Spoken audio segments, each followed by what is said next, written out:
Physics teacher. Students, आज हम एक बहुत ही अहम टॉपिक पर बात करेंगे।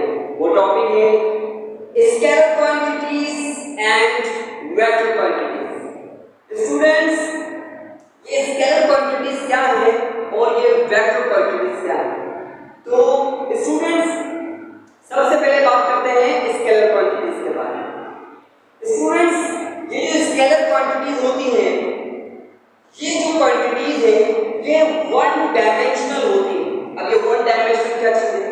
स्केलर क्वांटिटीज के पास मैग्नीट्यूड होता है लेकिन डायरेक्शन नहीं होती।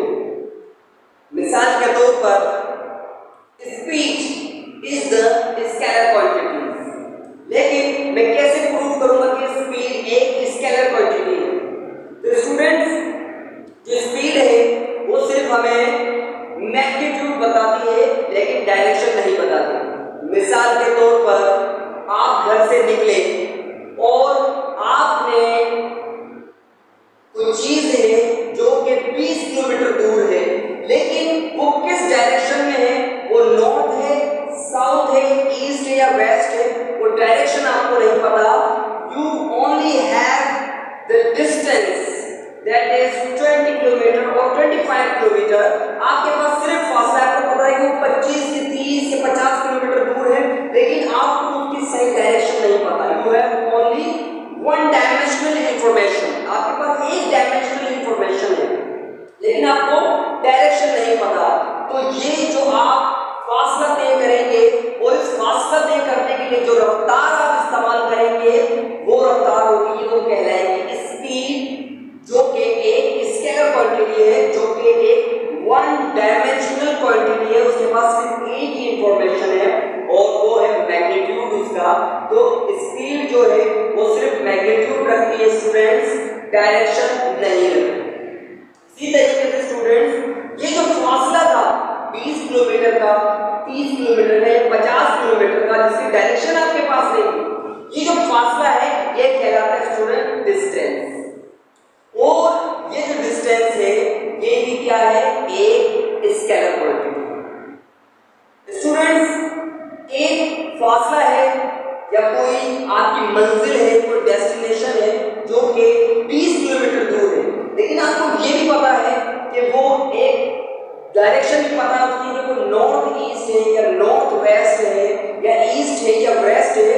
यू नो द डायरेक्शन, तो आपको उसका मैग्नीट्यूड भी पता है कि उसका मैग्नीट्यूड क्या है और आपको उसकी डायरेक्शन भी पता है। तो स्टूडेंट्स, ये कहलाती है वेलोसिटी। और student, velocity is the vector quantity because the vector quantity has magnitude and direction as well. Vector quantities के पास मैग्नीट्यूड भी होता है और डायरेक्शन भी होती है। दे आर टू डायमेंशनल, ये दो डायमेंशनल होते हैं स्टूडेंट्स, वेक्टर क्वांटिटीज। इसी तरीके से स्टूडेंट्स, हमने जब स्पीड इस्तेमाल करी, speed is the scalar quantity, जो हमने फासला तय किया डिस्टेंस, ये भी स्केलर क्वांटिटी है। लेकिन एक फासला है जो कि आपको तय करना है, आपको डायरेक्शन भी पता है कि मुझे ये फासला जो तय करना है वो ईस्ट की तरफ करना है, वेस्ट की तरफ करना है, नॉर्थ की तरफ करना है, साउथ की तरफ करना है। यू नो द डायरेक्शन और आपको ये भी पता है ये फासला 20 किलोमीटर है, 30 किलोमीटर। तो स्टूडेंट्स, ये कहलाएगा displacement. You have the two dimensional information. You have the magnitude that is 20 kilometer, 25 kilometer, 30 kilometer, and you have also the direction. आपके पास डायरेक्शन भी है, तो you have the two dimensional information. तो displacement जो है हमारा स्टूडेंट्स, ये है वेक्टर क्वांटिटी। उम्मीद करता हूँ स्टूडेंट्स आपको बात समझ आ रही है। स्टूडेंट्स, इसी तरीके से temperature is the scalar quantity, क्योंकि टेम्परेचर की स्टूडेंट्स का मैग्नीट्यूड तो है लेकिन उसकी कोई डायरेक्शन नहीं है, उसकी कोई शिफ्ट नहीं है। Temperature is one dimension. तो स्टूडेंट्स, ये फर्क है स्केलर क्वांटिटीज में और वेक्टर क्वांटिटीज में।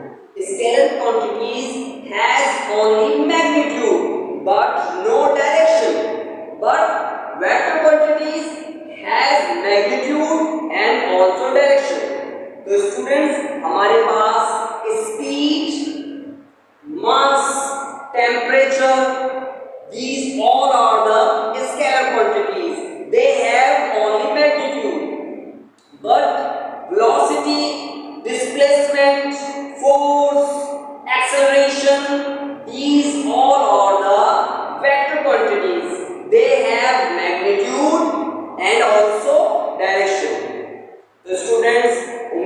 करता हूँ ये स्केलर और वेक्टर का टॉपिक आपको जरूर समझ आया होगा। इंशाल्लाह ताला नेक्स्ट टॉपिक के साथ आपके सामने आ जाऊंगा। Thank you very much.